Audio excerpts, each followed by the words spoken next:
Now that we have everything unhooked from the bottom side, it's time to undo everything from the top side.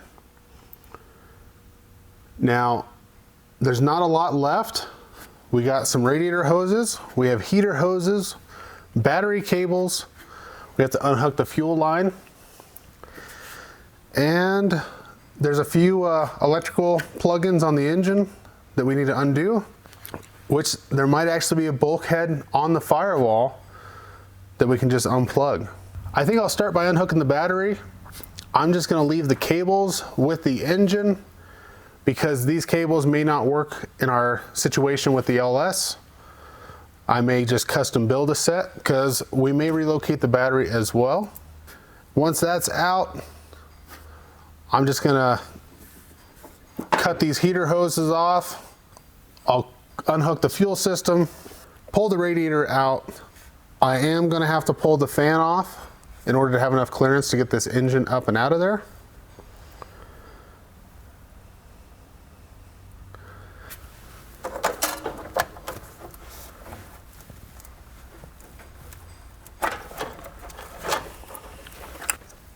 I'm really surprised this has a wiring bulkhead. It looks like the only additional wire that feeds is the blower motor. And then I can redo that bulkhead, take all this stuff off, find out what I need after I get the engine out. I may look on the internet and see if they sell that bulkhead connector, because that might be beneficial just to leave this one complete on this engine, get a new one, and wire up what I need.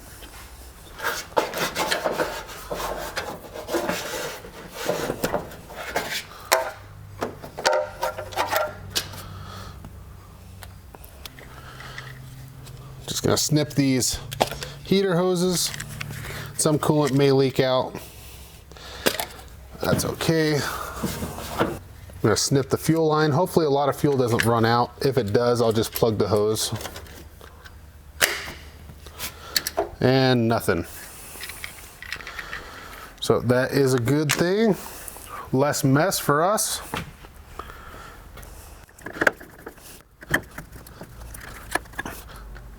Radiator hoses are off. Looks like 3 bolts on both sides of the radiator. And we can get that out of there.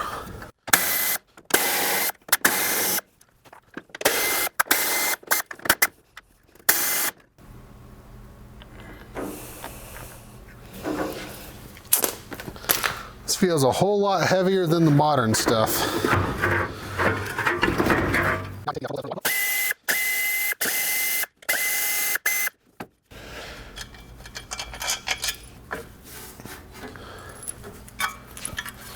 Now there's some wires going to this generator.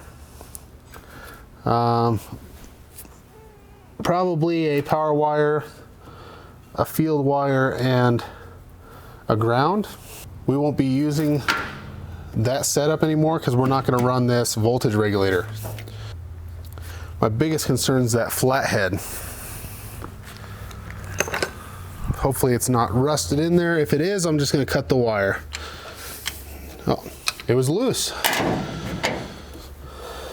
Even better, makes it easy. There's even an oil port on that generator. Unhook these 2 leads.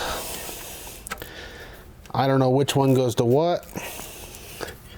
It really doesn't matter because I'm not going to use any of this wiring. It's unhooked. I'm going to unhook the clutch linkage off of the Z-bar here so I can get the rest of the Z-bar out of the way, because it doesn't look like the transmission will clear it. You know, some people out there probably think we're nuts for taking all this stuff off and putting an LS in. A lot of people out there that are putting this stuff back to stock and looking for these components.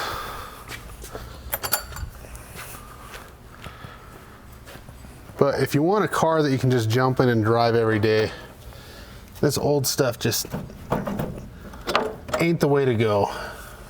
With disc brakes, power steering, and an LS, you could daily drive this vehicle with no issues at all. Well, except for finding a parking spot that'll fit in.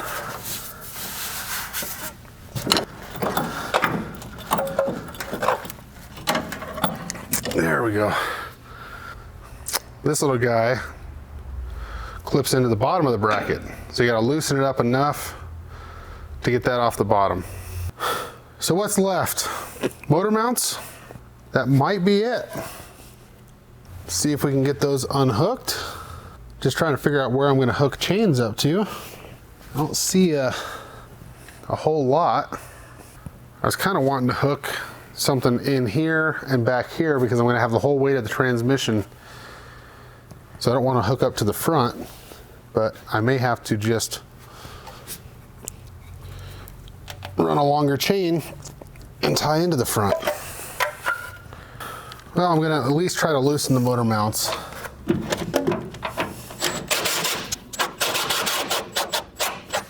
I don't understand why some standard bolts don't use the same size nut. Does anyone know why that is? Like, who decided that we're gonna run 5/8 on one side and 11/16 on the other? So, motor mounts are out. I figured there'd be some weight on there, but it must be sitting on the perches. Now I just have to get a chain hooked up and use a cherry picker to pull it out of there. As you can see, I got snow on my engine hoist. It's outside and it's snowing pretty hard out there. I had to raise the vehicle up to get the jack to fit underneath there. I might take one of the manifold bolts out in order to hook the chain up. I guess I can climb in there and see if there's a hole on the back side of the engine where I can bolt something up. I don't feel anything. So I think I'm gonna just hook up to one of the manifold bolts and then up here where the engine ground was. And hopefully I can get it to lift up straight enough. But first, my chain's missing off of my hoist, so I gotta find a chain. So have you guys done an LS swap in anything? This is my first one. I have most of the parts I need to do a personal swap of my own. I've got donor truck anyways. I've got a 53 Chevy that it's gonna go into. I just haven't started that project yet because it's all gonna go onto an S10 frame. And I already have the frame, the S10. I got a complete S10. I was gonna buy the brackets that make it bolt right on. You take the 53 Chevy body, and there's two different companies that I know of that make a bracket kit. They're around the same price. I haven't decided which one I'm gonna go with yet. But the other thing is time. I don't have a lot of spare time for my own projects. Normally it's my spare time, if I'm working on one of my own vehicles, it's because I ran out of vehicles to drive and I need to fix one of mine. Because I have a fleet of them, and when one breaks, I typically just drive another one until I have time to fix it.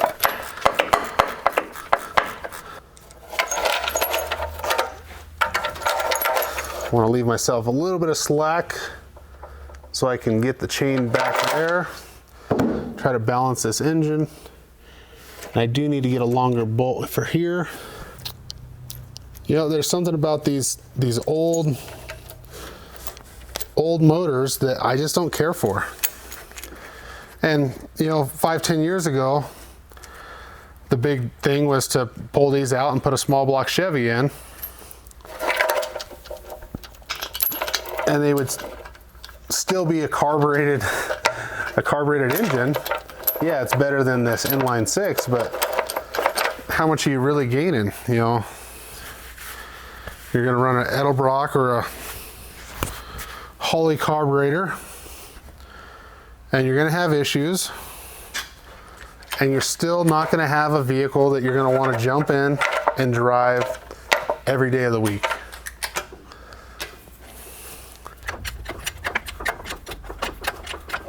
Well, we got movement.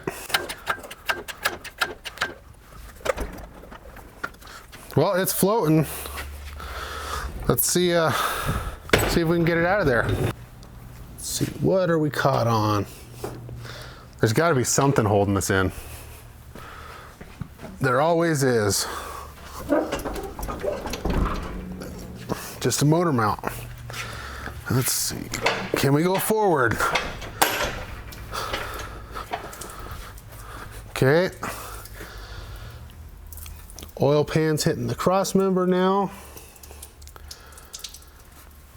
See, at home I have one of those deals where you crank it and it moves the position of the engine hoist. I bought it at a garage sale for like $5, and I've never understood why someone would ever need it until now. Let me set this down, reposition my chain, and now I want the engine to tip up. I'm guessing the tail shaft is still sitting on the cross member since the engine didn't tip back when I set it down.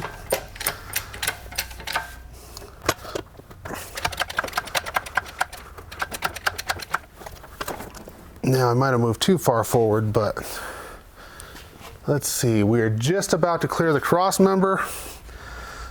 Just a little bit more. And we're gonna have to tip this quite a bit to get this out of here. The V8 might actually be easier because I don't know if it's as long as this inline 6.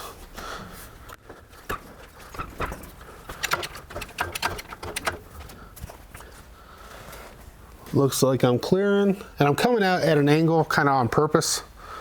I probably should have went the other way, but we'll try this way. This thing's just so freaking long.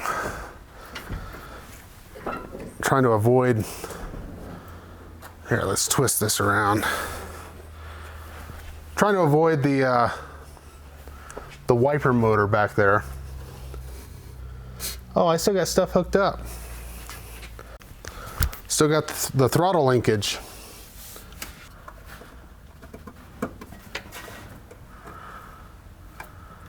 It wasn't even tight, or it wasn't bound up on that yet, but it wouldn't have gone too much further with that hooked up.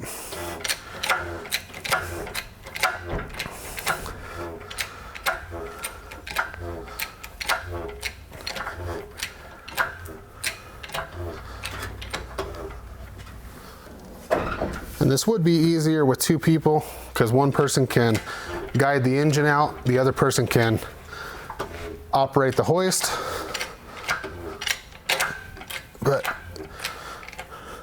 I'm almost always doing this by myself. I had Valerie come down to help me with the hood just because you don't want to scratch anything on the body.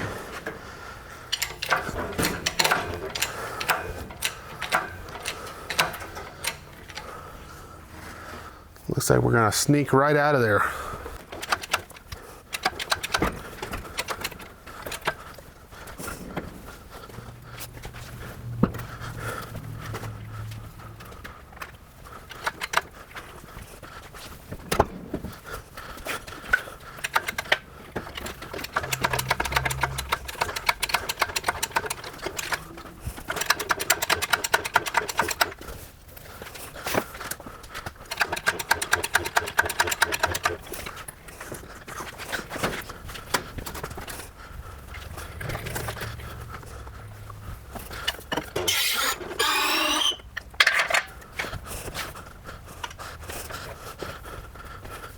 I think that wraps it up for this video. We got the engine out.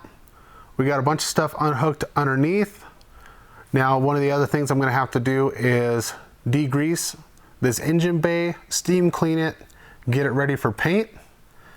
In the meantime, I also have to strip down the wiring harness on the LS engine that I have and make that harness work for this vehicle. I've also got a bunch of parts on order. I have the oil pan and baffle kit for a LS car. I don't know what exhaust I'm going to run yet, so I have not ordered that. There's a ton of other stuff we're doing on this, so if you want to keep updated as this project goes along, make sure to subscribe and click the bell. I'm going to put this all in a playlist as well, so it's easy to find. Thanks for watching, and I'll see you guys next time.